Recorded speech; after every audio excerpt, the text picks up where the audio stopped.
श्री स्वामी समर्थ. माझे छोटेसे किचन मी तुम्हाला सर्वांना दाखवत आहे. माझ्या व्लॉगमध्ये तुमचे स्वागत आहे. हे आहे माझं छोटंसं किचन. मी सध्या भाड्याच्या घरामध्ये राहते.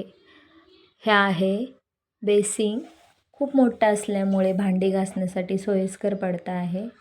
पिण्यासाठी एक हंडा भरून ठेवला आहे. ही आहे किचनची खिडकी. खूप मोठी असल्यामुळे हवा चांगली येते किचनमध्ये. आणि इथे पाण्याच्या बॉटलही ठेवल्या आहेत.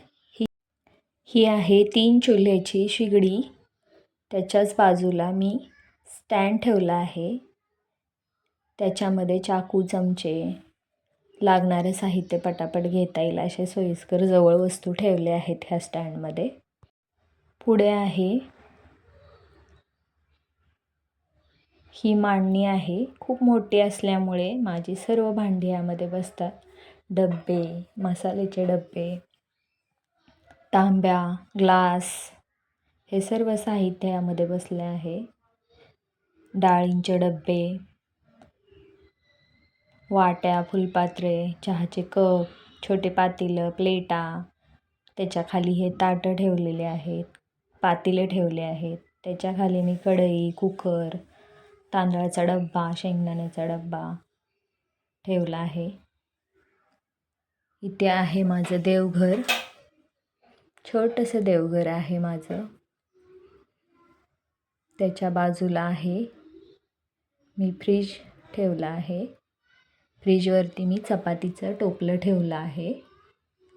आणि छोटीशी वेइंग मशीन आहे माझ्याकडे.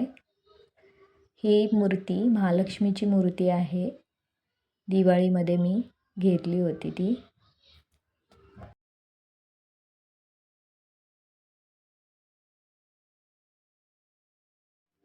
आज मी भाजीला तांदळीची भाजी बनवणार आहे. तसेच तुमच्या दादांनी आज भाजी घेऊन आले आहेत.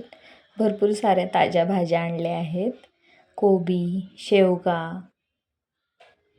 ही आहे भेंडी आणली आहे. कवळी कवळी भेंडी आणली आहे दादांनी.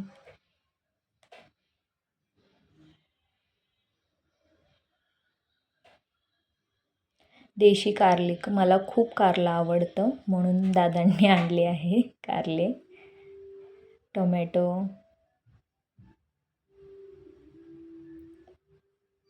काकडी, जी दररोज खाल्ली पाहिजे, त्यामुळे चांगलं फायबर जाऊन मेटाबॉलिझम फास्ट होतं. बीट रक्त वाढण्यासाठी हे दररोज आपण खाल्लंच पाहिजे.